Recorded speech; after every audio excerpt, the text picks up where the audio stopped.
Hello, everybody. Welcome to this week's episode of the movie show, where we feature movie news and movie things and movie reviews. It's also sponsored by Doritos, the ones I eat every once in a while because I don't really have a craving for Doritos ever. Usually it's like something else like cookie dough bites. But when I like Doritos, I would like to think they like me. So, they sponsor the show because everything I say actually is a fact. And another fact is that I saw some movies.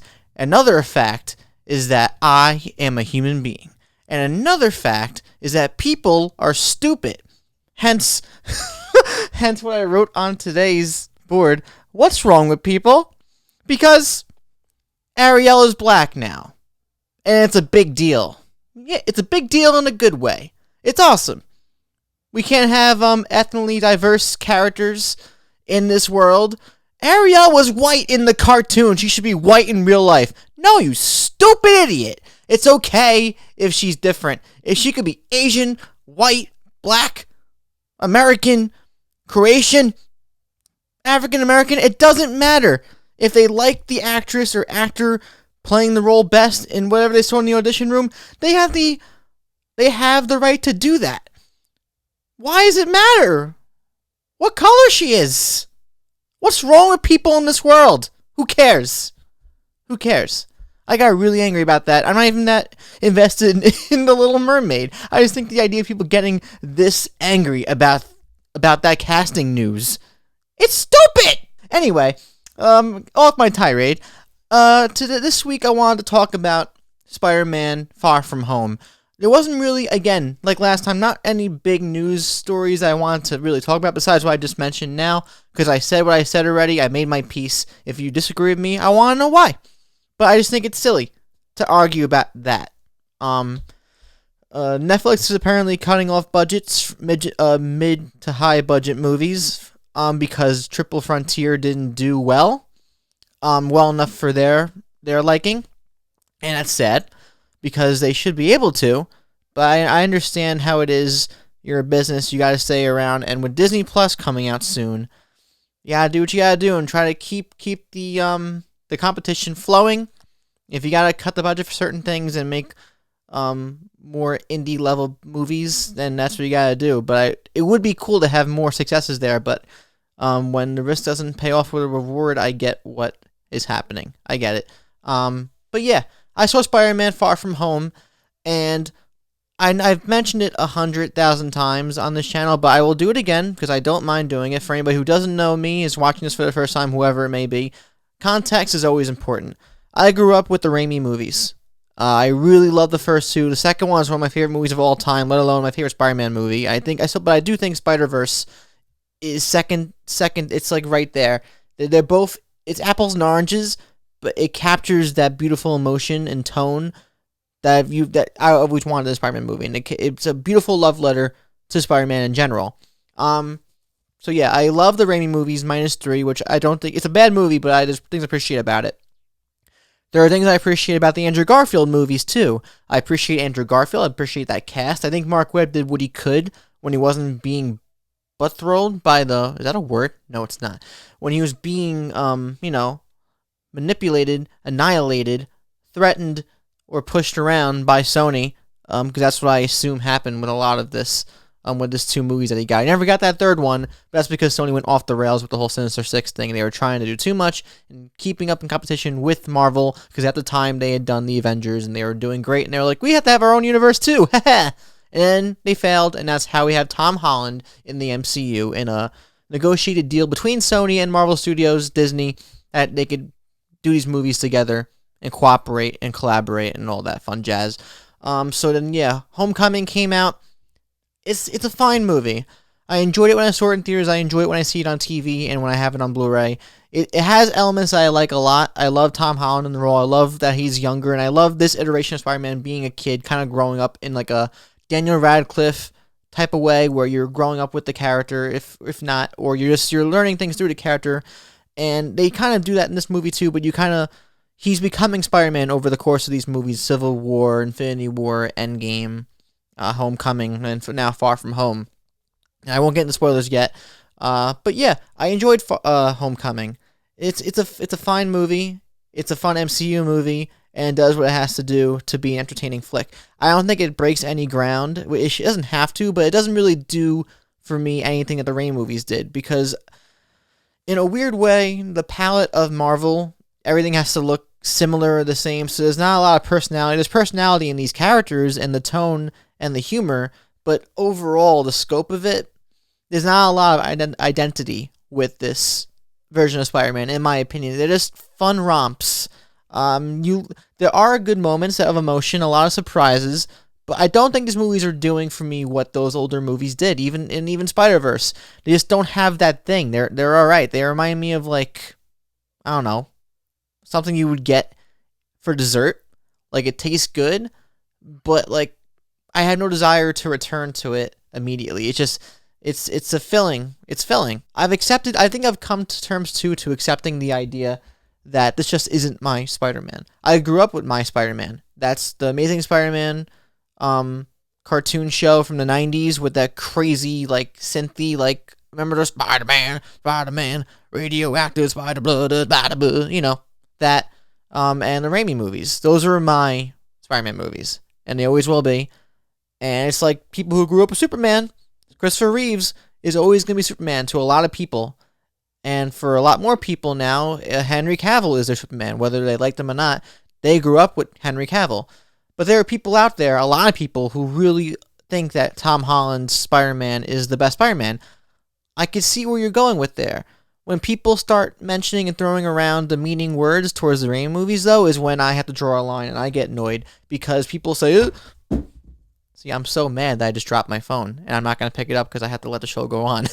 But people get so irrationally obtuse with their opinions, where it's like, the Raimi movies suck. They're outdated. But the Tom Holland movies, those are special movies. The Raimi movies were special, too, to a lot of people. And then, I guess, over time, they got dated. I get that. They are. But people are praising the Tom Holland MCU movies like they are diamonds in the rough. Not even in the rough, just pure diamonds that you can find out in the open. Like, these are the best superhero movies that involve Spider-Man out there. That's your opinion, but I think I have the right as a human being to kind of recoil back, and say that you're not wrong, but that's a silly thing to say, to make a statement. Like, nope, those Raimi movies aren't good anymore. They aren't good anymore. They're outdated. They suck. These movies are the holy cream of the crop of Spider-Man. I really respectfully disagree there. You have a right to your opinion, but stop telling people they're wrong because they like something better than something else. There are grown adults out there on social media that are saying that people are stupid because they think one thing. If you like Tom Holland's movies better than all the other ones, cool. I just don't agree. I think it's silly and wrong when you start demeaning and bringing down people because they think something else. I'm not going to tell you you're a fucking moron because you like the Tom Holland movies better than Raimi movies or Andrew Garfield movies. You're not a fucking moron. You have a different opinion than me. That's it. Far From Home. I really liked Far From Home. I said it in a Twitter tweet, but I think that it's like a PG version of Eurotrip, where it's a cute, fun adventure with these kids that all conveniently, I don't want to get into spoilers yet, but like all these kids are together and they're having fun. Some of them are having relationships, and you have Quentin Beck Mysterio that enters the fray with Nick Fury and Maria Hill. And there are some of these giant creatures out there on the other side, the east side of the world, causing havoc. So now Spider-Man, who's trying to be on vacation, Peter Parker's just trying to relax after the events of Endgame, has to take responsibility, which is what I enjoy. Put on the suit and do what he has to do. I liked it better than Homecoming because of the latter half of the movie. I think the first half is fine. I enjoy seeing Peter just interacting with Ned, interacting with the new MJ, Zendaya, all these new characters, the teachers, going on a trip, Marissa Tomei as Aunt May and all that. I like seeing all those interactions, Happy Hogan, Jon Favreau. But then something snaps, no pun intended, but something happens midway through the movie that elevates the movie to a higher level for me. And despite all the CGI, I think they use CGI to a good effect in this movie. Looking back on it, I think maybe it was a little excessive. At I even think people will say it all the time. I think Marvel does a weird thing with like the costumes where they overlay practical costumes with CGI, and there are so many moments where they could just do something cool practically, but they go CGI, and it looks really cheap. It looks great. They're spending a lot of money on it. It looks great, but it just looks cheap, in a weird way. There's no weight or momentum to a lot of this because of the CGI, but there are a couple sequences with CGI that really are incredible to watch in theaters. And Quentin Beck as Mysterio, he's cool, and he becomes great. The action, there is some great action. I think the relationships between Peter Parker and his friends and everybody is better in this movie. Everybody's together. There's some really silly stuff in relationships, but I think that the more I think about it, the more I realize that this feels like this iteration of Tom Holland, like this iteration of Spider-Man feels more of like a Saturday morning cartoon where it's just light fluff with some emotional beats. Some of them hit, some of them don't, but you have some really fun, artistically vibrant characters. And that's really it. I'm excited to see where this goes to after the ending and the post-credit scenes. It could be a fresh take on the character because what happens at the end has happened to the character before in other mediums, but not quite this way. So it's going to be interesting. But I'm going to get into spoilers now. I would say before, if you haven't seen the movie yet, if you're a fan of Spider-Man, obviously you should see this movie just to get your opinion on it, your own opinion on it. I wouldn't rank this amongst the best, but it's definitely a fun, good Spider-Man movie. It gets the job done, and it has a really incredibly entertaining villain with Jake Gyllenhaal as Mysterio. And you can't go wrong with it. It's not a bad movie, but I wouldn't call it a stellar movie either. It's a typical MCU movie that works better as an MCU movie than it does as a Spider-Man movie. But it does get more right, in my opinion, with Spider-Man as a character than Homecoming did, at least in the things that resonate with me when I like in Spider-Man as a character. I think it works better than Homecoming. It does things better and worse than Homecoming. But I am going to talk about spoilers now. So if you haven't seen Spider-Man Far From Home, go see it, then come back to this part of the video, and then you can enjoy the fun. The movie starts off with an in memoriam joke of the characters who died in Endgame, including Black Widow and Iron Man, Tony Stark. And at first I was like, what?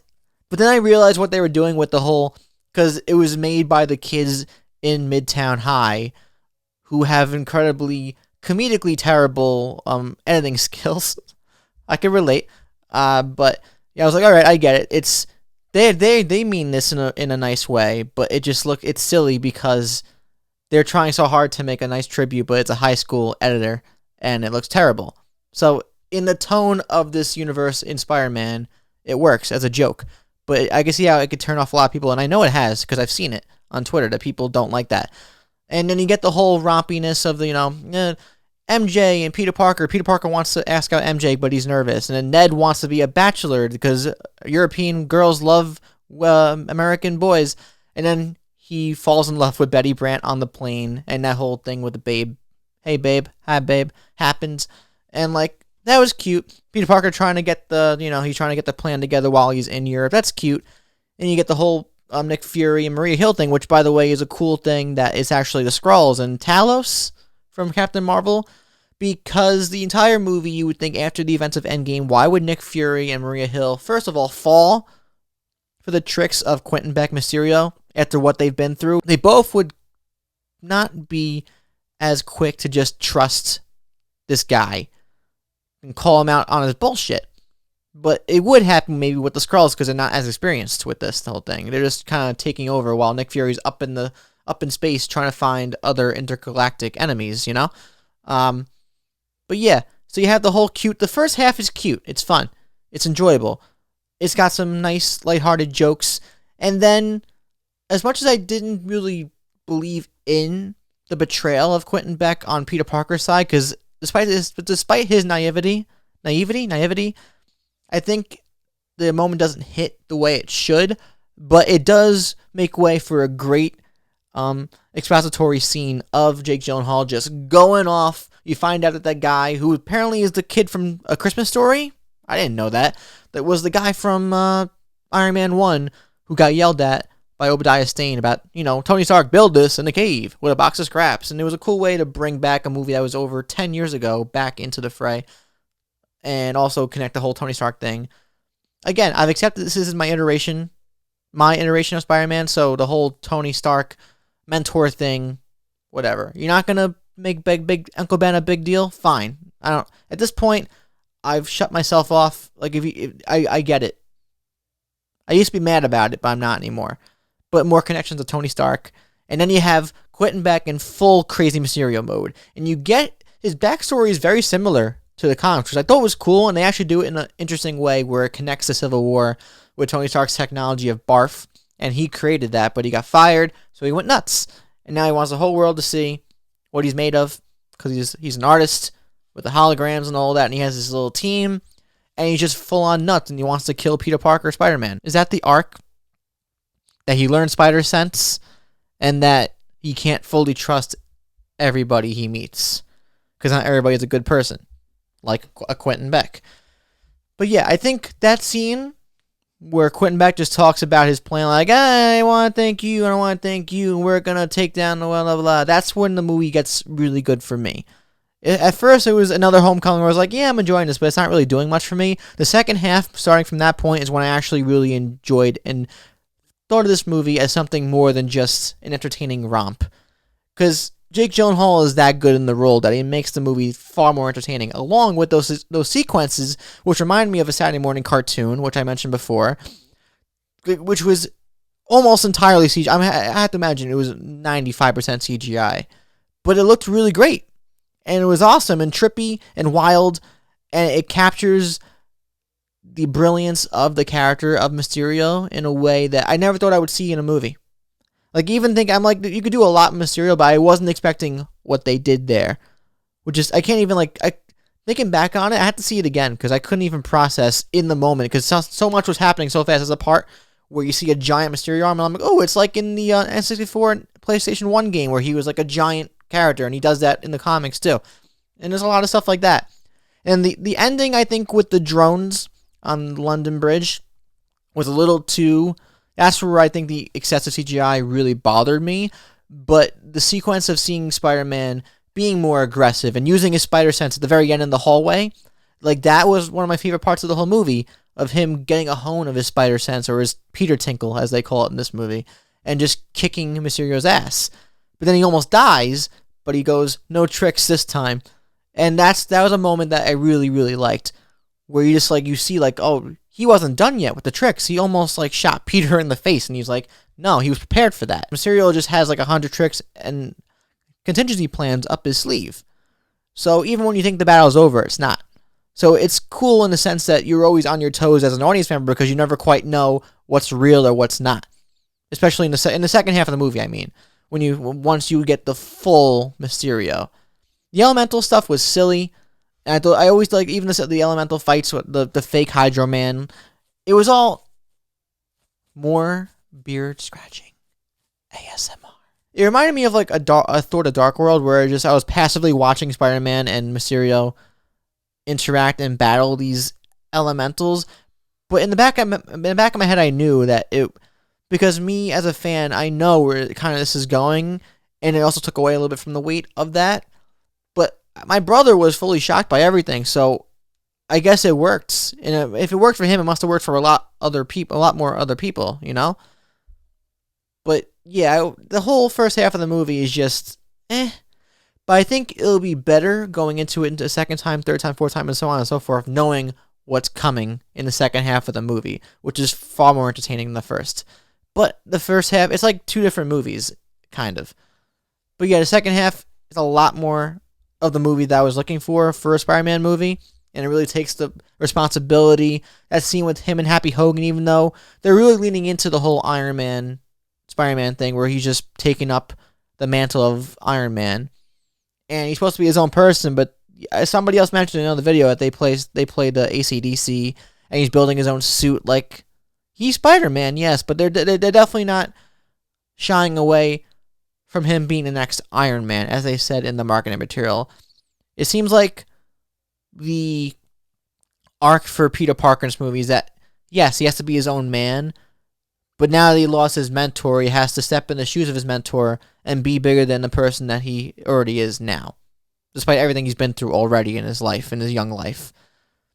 So I have accepted in my head that this is not something that I would want for my Spider-Man movies, but for the story they're telling, it makes sense and it's fine and it works. In that scene, it worked very, very well. I think Zendaya and and Tom Holland as a couple are really cute.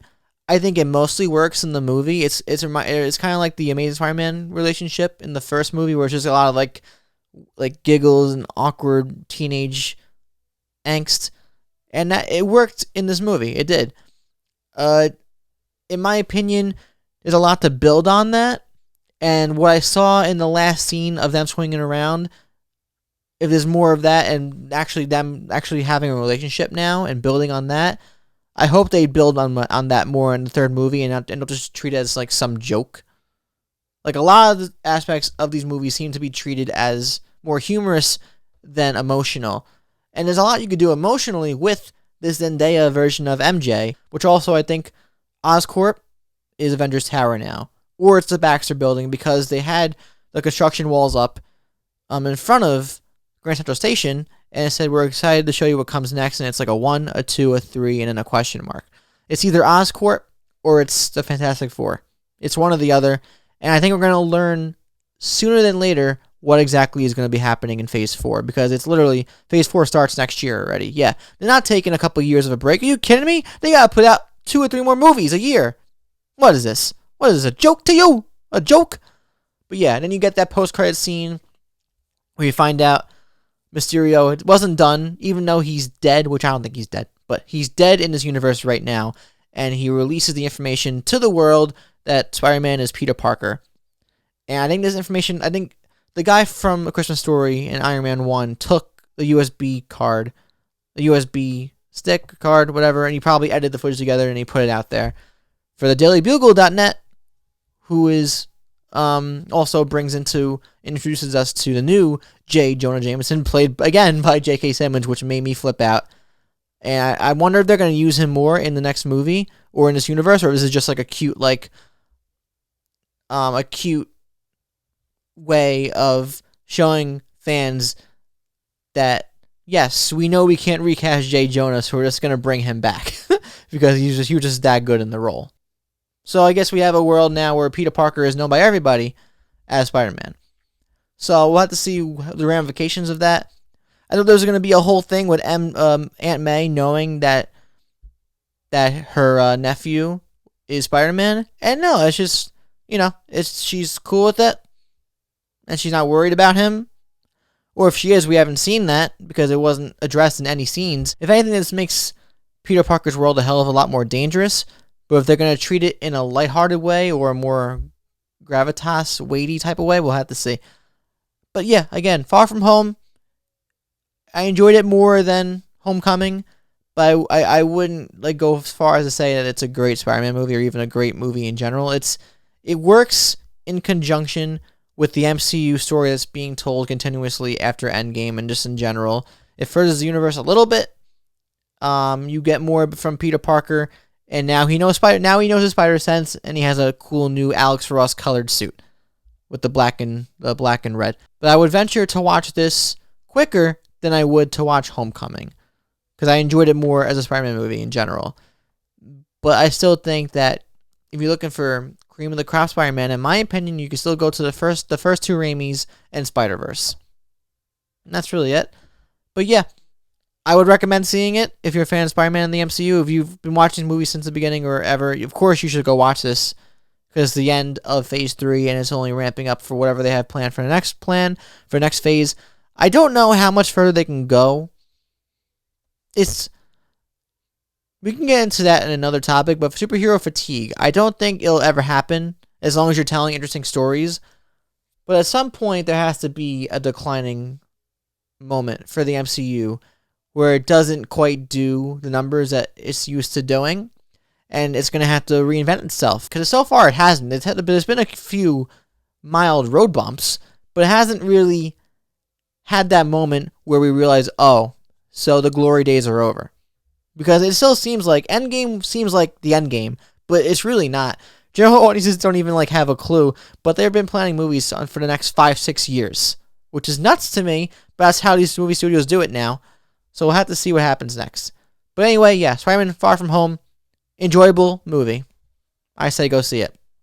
And that's it for today's show.